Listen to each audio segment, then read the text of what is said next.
بيبتدي مسلسلنا بفرح اتنين بيحبوا بعض ومعاهم اصحابهم وكل اللي بيحبوهم، وبيهزر الاصحاب مع العريس وبيرفضوا انه يدخل يشوف عروسته غير لما يسالوه شويه اسئله. وبيقول لهم العريس جيانج انه هيجاوب على كل حاجه، وبيسالوه بيحب عروسته شي من امتى، فبيقول لهم من 6 سنين. وبتقوله العروسه انه غلط ومن 5 سنين بس، فبيفكرها باول مره اتقابلوا. وبنبتدي نعرف حكايتهم وبنروح لشي ايام ما كانت في المدرسه الثانوي. وفي يوم كان عندها امتحان وكانت متاخره وبتجري بسرعه، وبتروح متاخر لكن المدرس بيسمح لها بالدخول، وبتدخل تمتحن بسرعه جدا وبتخلص مع باقي الفصل لانها بتكون معروفه بذكائها وشطارتها وانها في فصل المتفوقين. وبعد كام يوم بتظهر النتيجه وبيتحداها زميلها في الفصل وابن عمها وان انه هيطلع الاول المره دي، وبتاخده معاها صاحبتها تشوف النتيجه لكنها بتطلع الاولى كالعاده، وبيتغاظ زميلها ويمشي. وبعدها بيرجعوا للفصل وبيقول لها المدرس انها هتكون مسؤوله عن الفصل، وانها هتخلي الطلاب يقولوا قسم الاجتهاد وتكون مسؤوله عن حضور كل طلاب الفصل ومنهم جيانج اللي دايما مش بيحضر. وبنروح لمحل انترنت وبيكون جيانج شغال فيه بيحجز للناس علشان يلعبوا. وبنرجع للشيء اللي بتساعدها صاحبتها علشان تقدر توصل لجيانج، وبتروح المكان اللي بيشتغل فيه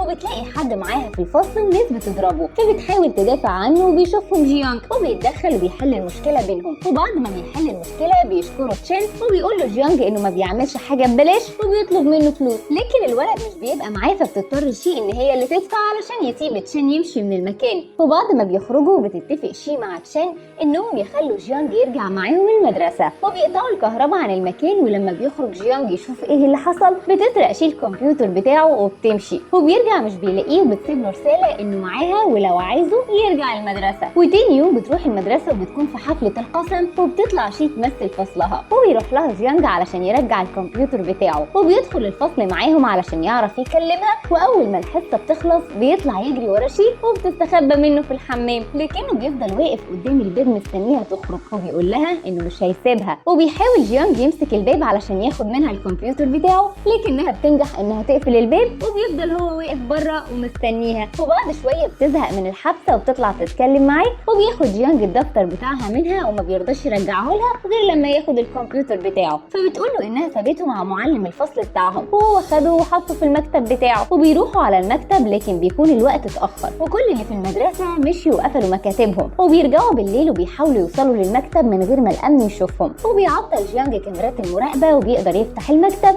وبيدخل وبيلاقي الكمبيوتر بتاعه، وبتطلب منه شيء الدفتر بتاعها لكنه بيرفض يديهولها، وبيحطه في مكان عالي جدا وبيسيبها ويخرج. وبتحاول شيء توصل للدفتر لكن رجل الامن بيدخل المكتب وبيلاقيها وبيعاقبها معلم الفصل، وبتكون متضايقه جدا. وبتروح شي البيت وبتتفاجئ بجيانج هناك لكنه بيكون لابس نظاره وبيحاول يقنعها انه اخوه الكبير مش هو، لكنها بتكون متضايقه جدا بسبب اللي عمله وان مامتها معاقباها بسبب اللي حصل. وبيتفقوا انهم يدخلوا منافسه في ماده الرياضيات، ولو كسب جيانج هيساعدها في الرياضيات ويرفع مستواها في مقابل انها تعامله كمعلم كويس وتساعده انه يكسب وظيفه معلم الرياضيات الجديد. اما لو كسبت شي المنافسه هيكلم مامتها ويعتذر لها، وبتكون شي واثقه جدا انها هتكسب المنافسه دي لانها عارفه انه طالب بليد ومش هيعرف يحل. ولما بتبدا المنافسه بتنبهر شي انه حل المساله بكذا طريقه وهي حلتها بطريقه واحده بس، وبيتنافسوا بالمكعبات وبينجح جيانج انه يرتبها بسرعه وبيكسب المنافسه ما بينهم. وبيدخل جيانج الفصل متاخر وبيلاحظ المعلم انه لابس زي المدرسه القديم، وبيطلب منه يدفع المصاريف علشان يستلم الزي الجديد، وبيكلف شي انها تاخد منه الفلوس. وبعد الامتحان بتطلب منه شي المصاريف لكنه بيقول لها انه مش معاه وبيسيبها ويمشي، لكنها بتفضل تلحقه. وبتفضل شي تلاحق جيانج في مكان ما يروح علشان تاخد منه المصاريف لكنه بيرفض يديها لها. وبيوصل على المكان اللي بيشتغل فيه وهي بتهدده انه لو ما دفعش هتكلم اهله. وفي وسط الكلام بيجيله تليفون وبيستأذن من صاحب الشغل انه يمشي بسرعه، فبتقلق شي اللي بتفضل مراقباه من غير ما ياخد باله لحد ما بيوصل لست عجوزه وبتعرف انها جدته وانه بيساعدها بالفلوس كل شهر. وبعدها بتقرر شي انها تروح للمعلم وتدفع مصاريف جيانج بداله. وبنرجع للفصل وبيدخل المعلم وهو غضبان جدا من درجاتهم في الامتحان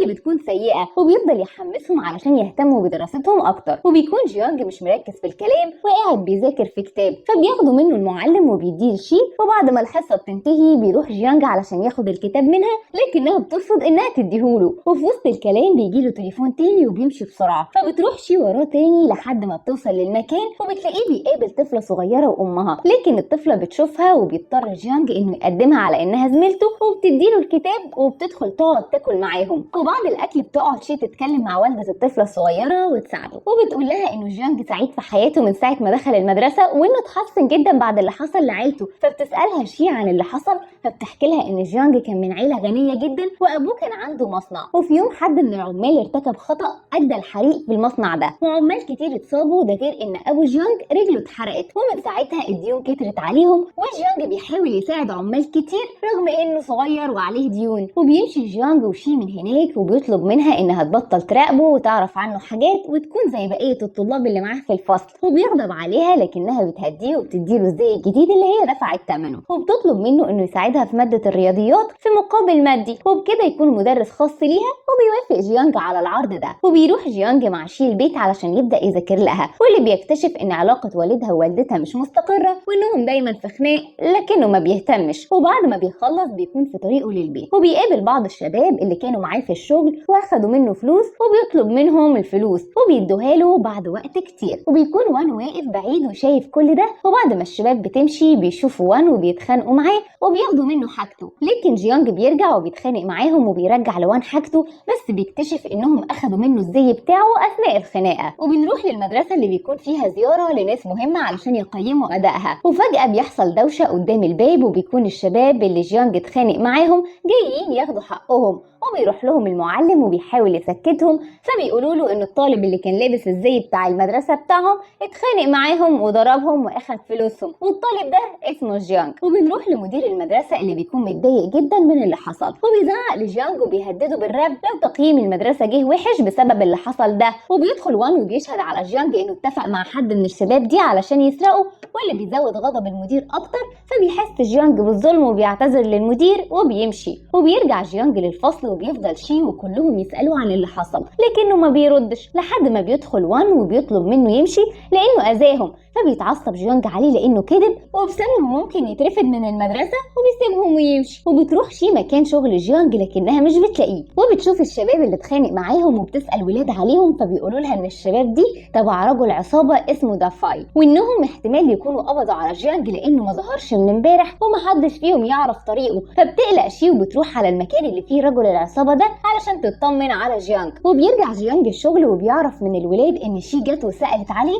وهم دلوها على مكان رجل العصابة. فقام جيانج بسرعة علشان يروح لها، وبيروح جيانج على المكان وبيتكلم مع رجل العصابة اللي بيعتذر له عن المشكلة اللي حصلت من رجالته، وإنه هيبعت حد يحل مشكلة المدرسة. وبيخرج شي وجيانج من هناك وبيزعق لها إنها بتتصرف بغباء وإنها ما كانش ينفع تيجي الأماكن زي دي، لكن بتنفعل شي لأنها بتعمل كل ده علشانه. فبيعتذر لها جيانج وبيصالحها، وبيروح جيانج للمدير وبيعتذر له تاني وبيطلب منه إنه يديله فرصة تانية. وبيدخل المدير والمعلم الفصل ومعاهم جيانج، وبيعلن إنهم سامحوه، وبيتعهد جيانج إنه هيبذل جهده علشان يطلع من الأوائل. وبيستهزأ وان من كلامه وبيقول إن لو ده حصل هيعمل تمارين ضغط كل يوم حوالين المدرسة. فبيرد عليه جيانج ويقول له إنه هيفتكر كلامه. وبيتمشى شي وجيانج بعد المدرسة، وبتقول له شي إن درجاتها في الرياضيات اتحسنت، وإنه ممكن يسيب شغله في مقهى الإنترنت ويتفرغ للتدريس، وفي نفس الوقت هي هتساعده إنه يتفوق في بقية المواد، لكنه بيرفض وبيختفي من جنبها. فبتروح له شي على مكان الشغل وبتسأل عليه، ولما بتلاقيه بتكتشف إنه عايش في أوضة جوه المقهى ده ومش مجرد مكان للشغل بس. وبتلاحظ تشو إن صديقتها شي متغيرة جدا، وإنها ما بقتش بتتكلم وتسهر معاها زي الأول. وبتتكلم مع تشين في الموضوع ده، وبتقول له إنها بتلاحظ إن تدريباتها زادت وكمان درجاتها في الامتحانات اتحسنت عن الأول. وبتتعجب هي بتعمل إيه، وبتقعد تفكر معاه لكن ما بيوصلوش لحاجة. وبتراقبها تشو علشان تحاول تعرف. وفجأة شي بيجيلها رسالة من المدير قريب من مقهى الإنترنت، وبتشوفه فعلا وبتلحق تستخبى. وبتكلم جيانج تحذره بيهزروا علشان المدير ما يشوفوش، وبيلحق يستخبى هو وتشين، وبيشكروا تشين انه انقذه قبل ما المدير اللي هو يبقى اصلا ابوه يشوفه. وبتنتهي فترة الامتحانات وبيروح وان علشان يشوف النتيجة، وبيبص على درجات جيانج وبيلاقيها زادت وما بيكونش مصدق، وبيروح له وبيتهمه انه غش من اللي جنبه، فبيطلب منه جيانج انه يكون قد كلامه اللي قاله قبل كده، فبيتحداه وان انه لو جاوب على الاسئله قدام عينه هينفذ كلامه. وبتطلع شي وبتكتب الاسئله اللي بيجاوب عليها جيانج صح، وبيتصدم وان وبيروح ينفذ كلامه قدام المدرسه كلها. وبيجي ميعاد امتحان التربيه البدنيه واللي بيكون عباره عن سباق، واللي يكسب فيه بياخد درجات اكتر وبيتأهل للجامعة. وبتكون شي متوترة جدا وجيانج واقف متابعها، وبيبدأ السباق وبتقدر شي انها تكسبه وتاخد اعلى نقط. وبتلاحظ تشو ان وان متضايق وبتروح تحاول تهزر معاه لكنه بيزعق لها وبتشوفهم شي وبتتضايق تشو من كده. وبيسمع وان شي وهي بتتكلم مع تشو وبيحس بغلطه، فبيقرر انه يروح يعتذر لجيانج، وكمان بعت قصيدة اعتذار لتشو. وبتقع القصيدة اللي بعتها وان لتشو تحت ايد معلم الفصل، وبياخدهم للمكتب وبيزعق لهم ويعاقبهم. وبيروح جيانج وشي على البيت علشان يذاكر لها زي كل يوم. واثناء ما هم قاعدين قال لها جيانج ان دي ممكن تكون اخر مره يدرس لها ماده الرياضيات، وده لان درجاتها اتحسنت جدا وما عادتش محتاجه مساعده، وكمان هو ما عادش حابب ياخد فلوس من اهلها. وبتتضايق شي جدا من القرار ده. وبتلاحظ مامتها ان بنتها ابتدت تتعلق بجيانج، وبتلاقي رسومات ليه في اوضتها وبتاخدها تقطعها قدامها وبتتخانق معاها لانها اهملت دراستها. ولما بيدافع عنها والدها بتتخانق معاه قدامها لحد ما انهارت شي من العياط، ووعدت امها انها هتركز. وبتتكلم والدتها مع مدير المدرسه وبتطلب منه انه يعاقب جيانج على انه انتحل شخصيه معلم، وطلبت منه انه يرفضه، لكن المدير بيبلغها انه مشي من المدرسه، وبتستغرب جدا. وبتروح شي على مكان شغل جيانج وبتسال عنه، فبيقول لها صاحب الشغل انه هيسافر النهارده وميعاد سفره قرب. وبتجري شي علشان تلحقه وبتوصل للعربيه اللي فيها جيانج، وبتفضل شي تكلمه وتفكره بوعده ليها بانه يدخل الامتحانات ويتفوق. وبتطلب منه انه يفضل معاها لكنه بيتجاهلها وبيعتذر لها في سره وبيمشي. وبتعدي الامتحانات وبتكون شي في المكتب مع معلم الفصل اللي بيلاحظ ان مستواها قل ودرجاتها مش كويسه، فبيطمن عليها وبيبلغها انها لازم تركز علشان تقدر توصل للكليه. وبينتهي العام الدراسي وبتكون شي في حفله مع زمايلها في الفصل، وبتخلص الحفله وبتروح شي وهي تعبانه جدا وبتقع وهي ماشيه، وفجاه بيظهر جيانج وبيسندها لكنها بتفتكره خيال. وبتصحى شي من النوم وما بتكونش عارفه اللي حصل امبارح ده حقيقه ولا هي كانت بتحلم. وبيجي يوم اعلان النتيجه وبيبقوا كلهم متوترين جدا، لكن مجرد ما بتظهر بيفرحوا وبيحتفلوا كلهم بالنتائج بتاعتهم، وبيبداوا يجهزوا نفسهم لدخول الجامعه. وبتوصل شي وزمايلها على الجامعه، وهناك بيشوفها طالب من اتحاد الجامعه وبيعجب بيها، وبيحاول انه يتكلم معاها ويعرض عليها انه يوصلها للسكن، لكنها بترفض وبتتخانق معاه. وبتجهز شي وصديقتها تشو علشان يحضروا حفل استقبال الطلاب الجدد، وبيروحوا للحفل لكن تشو بتستأذن انها تروح للحمام بسرعه وهتبقى تلحقها على الحفله. وبتمشي وبتسيب شي لوحدها، فبيظهر الطالب اللي بيضايقها ده تاني، لكن شي بترفض وبتصده وبتقوله انها مرتبطه. وفجاه بيظهر جيانج وبيحاول يتكلم مع شي لكنها بترفض تسمع له وبتسيبه وتمشي. وبتروح على الحفله وبتجهز علشان تقدم فقرتها، وبيكون جيانج واقف بيراقبها من بعيد. وبعد الحفله بتكون شي ماشيه وبيلحقها جيانج علشان يحاول يتكلم معاها لكنها بترفض، وبتقوله انه اناني لانه مشي ورفض يرد عليها، وان الاصدقاء ما بيعملوش كده. وبيحاول جيانج يفهمها انه كان بيواجه مشاكل مع عيلته وانه تعب كتير علشان يدخل الكليه زي ما وعدها، لكنها بتفضل متضايقه وبتسيبه وبتمشي. وبيتقابل جيانج مع شي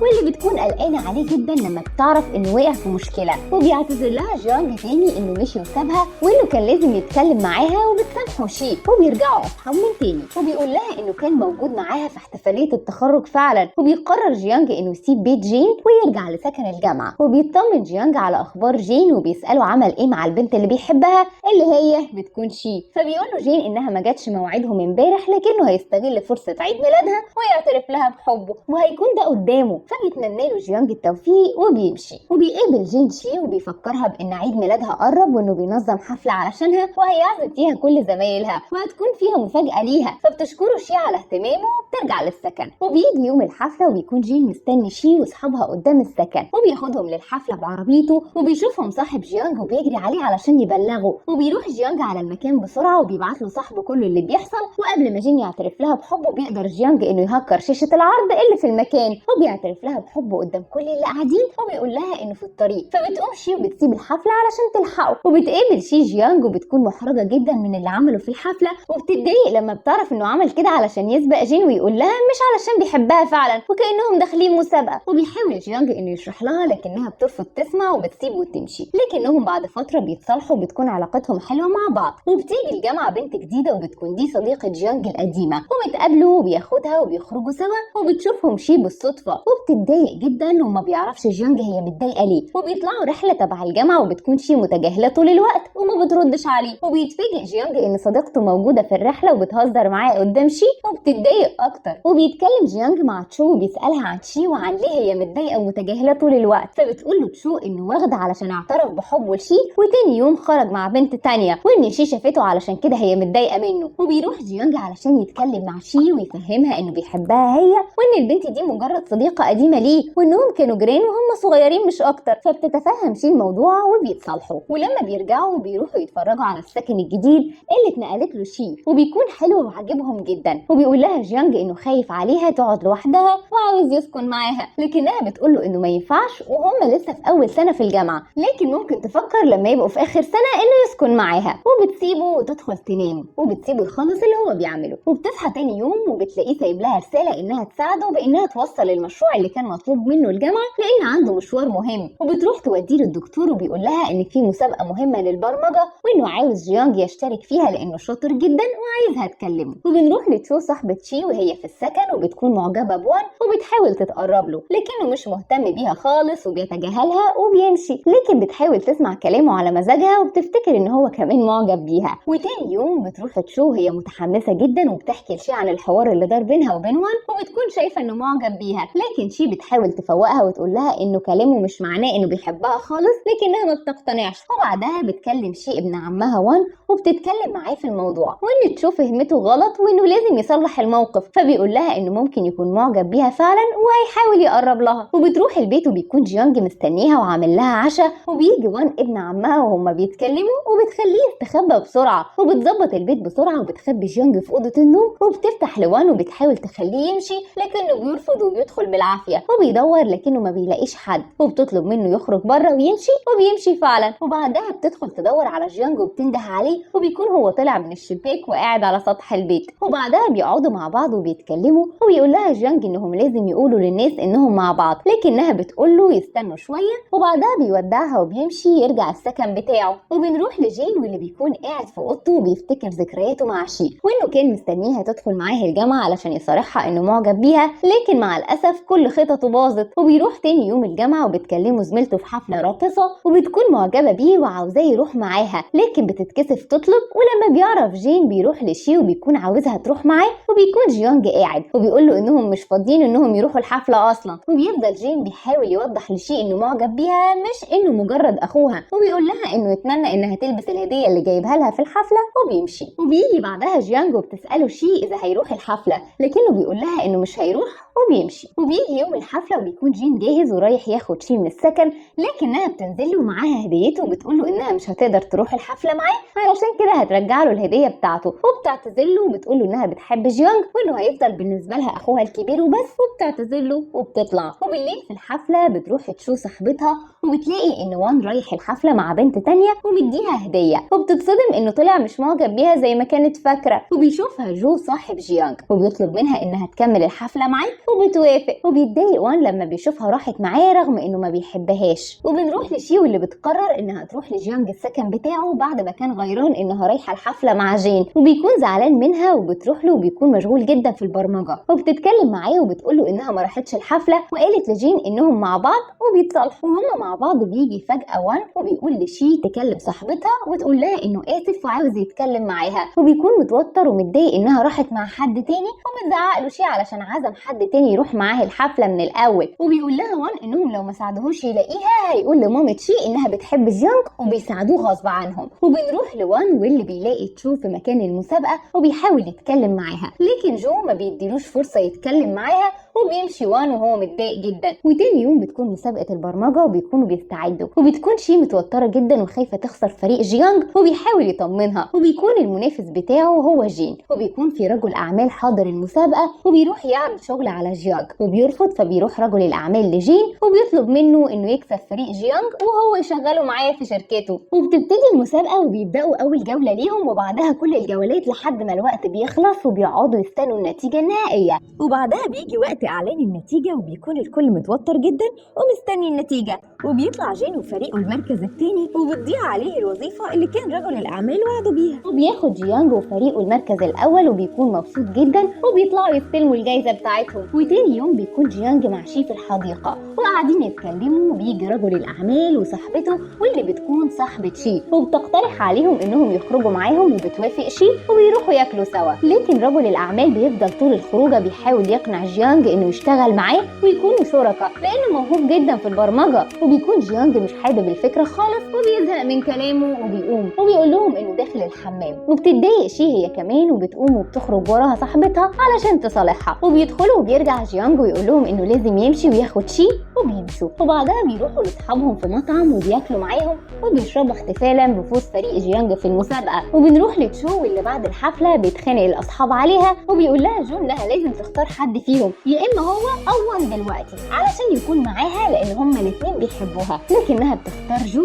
بعد ما وان جرحها، وبيتضايق وان جدا وبيخرجوا مع بعض. ولما بيرجع جو السكن بيتخانق معاه وان وبيسيب جو السكن وبيقول لهم إنه هيقضي النهارده في بيت باباه لحد ما وان يهدى وبيمشي. وبنروح لجين اللي بيكون متغاظ من جيانج وبيروح يقول لمامة شي إنها مع ولد، وبتروح الأم لسكن شي وبتدخل الأم تدور عليه ما بتلاقيش الأم حد. وبعدها بتقول لها الأم إنها خايفة عليها وإنها لازم تركز في مذاكرتها، وبتطلب منها تنظف المكان علشان جين جاي يتغدى معاهم. وبيجي جين ياكل معاهم وبيقعدوا يتكلموا، بيبان إن الأم عاجبها جين وعايزاه يكون مع شي. وبعد كام يوم بيكون الامتحانات في الجامعة، وبتطلع شي من الامتحان وبيكون مستنيها جيانج وبتكون حاسة إنها حلت وحش ويطمنها جيانج. وبعد ما بتخلص مدة الامتحانات بتودع جيانج وبترجع مع مامتها البيت تقضي الأجازة معاها. وأول ما بتدخل البيت بتلاقي مامتها عازمة جين وعيلته عندهم، وبتتلكك علشان تقوم وتطلع أوضتها لما بتلاقي مامتها عمالة تتكلم في إنهم يكونوا مع بعض. وبتطلع تغير هدومها وبتنزل تتعشى معاهم وبتلاقيهم لسه بيتكلموا في موضوع جوازها من جين، وبتتضايق جدا وبتبتدي تتصرف بطريقة وحشة معاهم وبتاكل بطريقة مقرفة علشان أهله يفهموا إنها مش عايزاه. وبتخرج شي تتمشى وبيكلمها جيانج، فبتطلب إنها تقابله وبتقابله وبتحكي له اللي حصل. وبعدها بتقول له إنها جعانة فبياخدها وبيروح بيته علشان يتعشوا وبيعرفها على عيلته، وبيقعدوا ياكلوا مع عيلته. وبتكون شي متوترة لأنها أول مرة تقابلهم، وبتكون بتحاول تخليهم يحبوها. وبعدها بيسهروا معاهم شوية وبتودعهم شي علشان ترجع البيت. وبيكونوا في ليلة راس السنة وبيعرف وان إنها قاعدة في البيت لوحدها، فبيجيب أهله بييجوا يقعدوا معاها شوية علشان ما تقضيش اليوم لوحدها، وبيمشوا بعد ما يقعدوا معاها شوية. وبيعرف جيانج إنها قاعدة لوحدها فبيروح لها علشان يحتفل معاها، وما تكونش لوحدها برضه بعد ما مامتها سافرت لشغلها وأبوها خرج. وبيجي باباها وهما مع بعض فبتخليه يطلع فوق علشان أبوها ما يشوفوش، وبتفتح لباباها وبيشوف باباها البلطو بتاع جيانج وبيفتكر إن الأم بتخونه، فبينزل جيانج ويقول إنه بتاعه وبيعرفه بنفسه وإنه حبيب شي. وبيقعد الأب يستجوبه ويسأله عن كل حاجة تخصه. وبعدها بيلاحظ جيانج إن الأب بيحب الشطرنج فبيقترح يلعب معاه علشان يقدر يقرب منه ويقعدوا يلعبوا مع بعض، وفعلا بيبقوا صحاب. وأول ما بيمشي بتكلم الأم الأب وبتقول له إن شي سقطت في امتحاناتها، وتاني يوم بترجع من سفرها مخصوص علشان تعاقب شي، وبتتأسف لها شي إنها فشلت في أول سنة ليها. وبتقول لها الأم إنها عارفة إنها مع جيانج وإنه السبب في فشلها، وبتتخانق معاها وبتقول لها إنها لازم تسيبه. وبتتخانق معاها شي لأنها مش عاوزة تسيبه، وبتقول لها إنها حرة في اختيار حبيبها وإنها مش هتسيبه، وبتعاقبها أمها بالحبس في البيت. فبتطلع تكلم جيانج اللي بيكون رجع السكن علشان عنده تدريب في شركة، وبتحكي له اللي حصل. وتاني يوم بيروح جيانج الشركة اللي هيتدرب فيها وبيخليه الرئيس يشتغل تحتيه على طول، وبيكون عاوز يثبت نفسه في الشركة وبيجتهد جدا، وبيفضل كمان وقت زيادة بالليل علشان يقدر يخلص كل الشغل المطلوب منه. وبيدخل لصاحب الشركة وبيقول له إنه خلص اللي مطلوب منه، وبيلاقيه واقف في مشروع صعب وبيقترح عليه المساعدة فبيوافق، وبيخلي جيانج يساعده. وبيكون المدير معجب جدا بشطارته وإنه شاطر كده وهو لسه طالب في الجامعة. وبعد ما بيخلصوا الشغل بيقولوا المدير إنه عازمه على العشاء وبينزلوا مع بعض. وتاني يوم بتيجي شي وبتسيب شنطتها مع اصحابها وبتروح لجيانج علشان تفاجئه انها رجعت. وبيخرج جيانج مع اصحابه بالليل يتعشوا وبتيجي شي علشان تفاجئه انها رجعت، وبعدها بتاخده وبتكون عامله له مفاجاه انها اخدت له سكن جديد ووضبته غير بتاع الجامعه، وبيتبسط جيانج جدا. وتاني يوم بنروح لتشو وهي قاعده بتاكل وبيجي جو وبيعمل لها جو رومانسي جدا علشان يخليها تحبه، لكنها ما بتقدرش وبتطلب منه انهم يسيبوا بعض. وبيوافق جو بيسيبها على راحتها وبيستأذن ويمشي. وبيحصل مشكله في الشركه وبتتسرب مشاريع وبيعمل اجتماع عاجل وبيدافع جيانج عن نفسه وبيقول ان المعلومات دي مش هو اللي مسربها، وبيصدقوا المدير وبيقول انهم هيدوروا لحد ما يعرفوا مين اللي عمل كده. وبعدها بيدخل جيانج لصاحب الشركه وبيقول له انه محتاج يثبت براءته وان كل ده مؤامره ضده ولازم ما يستسلمش. وبيكون المدير مصدقه، لكن شريكه بيصمم انه يطرد جيانج من الشركه، فبيقرر المدير ان هو كمان يسيب الشركه. وبعدها بيروح جيانج يقابل مدير الكليه بتاعته وبيشرح له اللي حصل وانه ما عملش حاجه، وبيتاسف له انه تسبب في مشاكل الكليه. وبعدها بيجي كل اساتذته واصحابه بيقولوا له انهم معاه لحد ما يثبت براءته ومش هيسيبوه. وتاني يوم بيروح يقابل مديره وبيعرف ان الشركه رفعت عليه قضايا، وبيقول له المدير انه هيكون معاه وهيقف جنبه، وهو قاعد معاه حد بيكلمه وبيطلب يشوفه، فبيستأذن من مديره وبيمشي. وبيطلع اللي كلمه هي ام شي وبيروح يقعد معاها وبتقول له انه مش مناسب ليها ولازم يسيبها ويبعد عنها. وبيرجع البيت يلم حاجته وبترجع شي بتسأله رايح فين، بيقول لها ان عنده رحله شغل وبيودعها ويمشي. وبعد ما بيمشي بمده بيكلمها ابوها وبيقول لها على اللي عملته امها وانها اجبرته انه يسيبها، وبتقعد تعيط لانها بتحس انه مضغوط جدا من كتر المشاكل اللي هو فيها. وبيرجع جيانج للبيت وبتحضنه وتعيط لانها كانت فاكراه مش هيرجع. وبيقعدوا يتكلموا ويطمنها وبتساله على مشكلته وبيقول لها انها خلاص اتحلت لكنه هيحكي لها التفاصيل الصبح. وتاني يوم بيوريها الخبر اللي بيثبت براءته. وبنروح لوان بعدها اللي بيعرف ان تشو سابت جو وبيقرر يعترف لها بحبه، وبيروح لها عند السكن وبيزعق وبيقول لها وبيطلب تسامحه، وفعلا بتسامحه وبيبقوا مع بعض. وبعد لما يبقوا في ثالثه جامعه بنروح لجيانج اللي بيقول لشي انه قرر انه يبدا شركته الخاصه، وبتشجعه شي وبيأجروا مكان للشركه علشان يبتدوا شغل، وبتكون شي بتساعده وبيفتتحوا الشركه وبيكون معاهم كل اصحابهم، وبتكون شي فخوره بيه جدا وبيقدموا على اول مشروع ليهم وبيبتدوا شغل، وبيخرجوا يحتفلوا بعدها بسبب نجاحهم. وبعد ما بيتعاقدوا مع شركه كبيره بتحصل مشكله في البرنامج بتاعهم، وبتحصل مشكله مع الشركه اللي متعاقدين معاها، وبيقعدوا مع بعض يفكروا في حل للمشكله اللي هم فيها وبيحاولوا يصلحوا البرنامج بتاعهم. وبيفقد جيانج الامل وبيقول لهم انه هيقفل الشركه، لكنهم كلهم بيعترضوا وبيرفضوا قراره ده وبيتخانقوا معاه وبيمشوا. وبيقعد هو وشي في الشركه يتكلموا وبتحاول تهديه علشان يرجع في قراره. وبعدها بيقرر انه يروح يقابل صاحب شركه تانية ويشرح له مشروعه ويمكن يساعده ويقدر ينقذ شركته الخاصه، وبينجح فعلا انه يقنعه يستثمر معاه في شركته. وبيروح يفرح اصحابه بالخبر وانهم هيكملوا شغل عادي وبيتبسطوا جدا منه. وبعد مده بتجبر مامة شي بنتها انها تروح تقدم على طلب انها تكمل دراسه بره، وبتضطر شي تعمل كده فعلا وبتكون مخبيه على جيانج ومتضايقه جدا، وبتخليه في يوم ينزل اجتماع. وبعدها بتاخد شنطتها وتروح له الاجتماع علشان تسنده وتكون معاه وتمشي بعدها. وبعد ما بيخلص بيعرف انها مسافره وبيروح لها بسرعه وبيلحقها وبتقول له انها لازم تسافر وانها تخلص دراستها وترجع له، وبيقول لها انه هيستناها. وبعد سنتين بيكون جيانج مستني رجوعها اللي قرب جدا، وبيكون بقى ناجح جدا في شغله وشركته بتكبر وبترجع شي، وبتكون عامله له مفاجاه وبيتبسط جدا برجوعها. وبيكون تشو ووان اتجوزوا وتشو بتكون حامل وبيبلغوا شي الخبر وبتتبسط جدا. وبعدها بيروح جيانج يطلب ايد شي من اهلها وبيوافقوا وبيروحوا يسجلوا الجواز. وبعدها بيجهزوا اليوم الفرح وبيعملوا مراسم الجواز، وبعدها بيعملوا احتفال وبيخلوا كل اللي يجي يلبس لبس مدرسة الثانوي علشان يتعرفوا على بعض فيها. وفي الفرح بتحصل مشكلة في البرنامج بتاعهم في الشركة، فبيسيبوا الفرح وبيقعدوا كلهم يحلوها، وبعد ما بيخلصوا بيكملوا الفرح وبيكونوا مع بعض للأبد. وبكده يكون خلص مسلسل.